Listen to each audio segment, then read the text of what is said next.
Seorang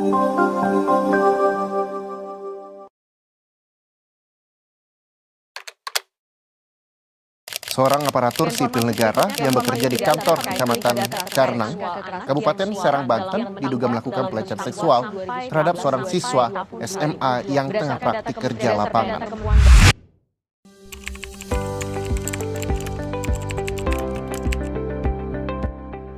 Menurut WHO, kekerasan seksual merupakan semua tindakan yang dilakukan dengan tujuan untuk memperoleh tindakan seksual atau tindakan lain yang mengarahkan pada seksualitas seseorang dengan menggunakan paksaan tanpa memandang status hubungannya dengan si korban.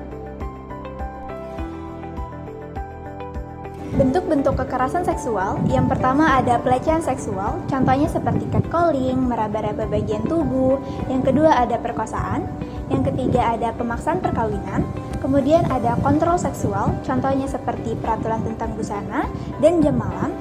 Kemudian ada pemaksaan kehamilan, prostitusi paksa, pemaksaan kontrasepsi, praktik tradisi bernuansa seksual, contohnya seperti sunat perempuan, pemaksaan seksual, penyiksaan seksual, penghukuman bernuansa seksual, kemudian ada intimidasi seksual, contohnya seperti ancaman atau pemaksaan pemerkosaan, perbudakan seksual, eksploitasi seksual, dan perdagangan perempuan untuk tujuan seksual.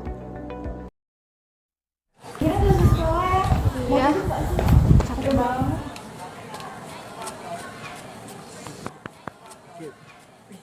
Boleh. Jalan kemana, Neng? Kayaknya dong.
Mel, besok sibuk nggak? Boleh ketemu nggak? Pengen cerita. Besok aja ya aku ceritanya pas ketemu.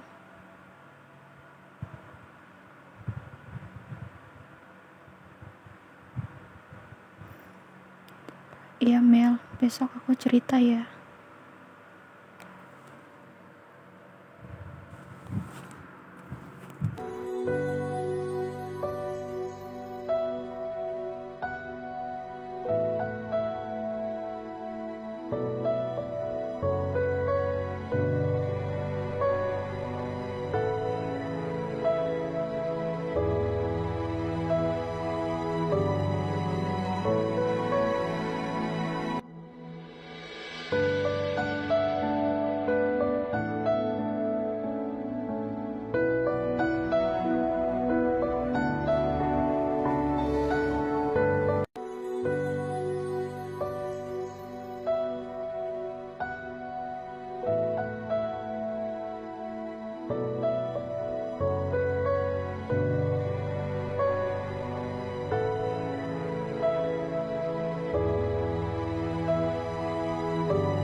Awalnya, aku merasa depresi dengan kejadian yang telah aku alami. Aku takut menceritakan kejadian mengerikan itu kepada orang tua dan teman terdekatku. Setiap malam, aku dihantui oleh mimpi buruk hingga rasanya aku ingin mati. Namun, aku beruntung memiliki teman dan orang tua yang selalu mendukungku untuk bebas dari rasa trauma itu. Dengan dukungan mereka, aku berani untuk memulai keluar dari rasa takutku. Bagi kalian di luar sana yang mengalami peristiwa seperti yang aku alami, cobalah untuk berani bercerita kepada orang terdekatmu. Beranilah untuk berbicara agar tidak menimbulkan penyesalan di akhir. Sayangi dirimu dan berusahalah yang terbaik. Berdasarkan adegan yang telah ditampilkan sebelumnya, adapun dampak pada korban kekerasan seksual diantaranya dorongan untuk melakukan bunuh diri, trauma secara seksual, penyakit menular seksual, perilaku yang cenderung berubah seperti sering murung, gangguan fungsi reproduksi, gangguan secara psikologis seperti stres dan depresi, kehamilan yang tidak diinginkan, stigma dari masyarakat seperti dikucilkan, dan yang paling terakhir, luka secara fisik. Pencegahan terhadap pelecehan seksual. Yang pertama, selalu waspada terutama di kendaraan umum. Yang kedua, lawan pelaku. Contohnya, menyerang titik vital pelaku. Yang ketiga, selalu waspada terhadap orang yang tidak dikenal. Yang keempat, bekali diri. Contohnya, bela diri dan spray cabai. Dan yang terakhir, belajar dari peristiwa yang ada. Jika aku adalah korban kekerasan seksual, yang harus aku lakukan yang pertama, jangan menyalahkan diri sendiri. Yang kedua, jangan langsung membersihkan anggota tubuh. Yang ketiga, kumpulkan barang-barang untuk dapat dijadikan sebagai bukti. Yang keempat, cari dukungan. Yang kelima, datang ke pusat pelayanan kesehatan atau layanan kekerasan seksual. Yang terakhir, lapor kepada pihak yang berwajib. Jika aku adalah teman korban, maka hal yang akan aku lakukan adalah dengarkan cerita korban. Jangan menstigma atau menilai korban buruk. Berikan informasi mengenai hak-hak yang perlu korban perjuangkan.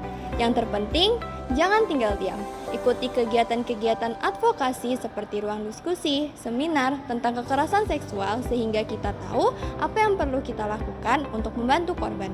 Yang terpenting, minta dukungan kepada layanan kekerasan seksual untuk menangani kasus tersebut karena kita tidak bisa melakukan semuanya sendirian.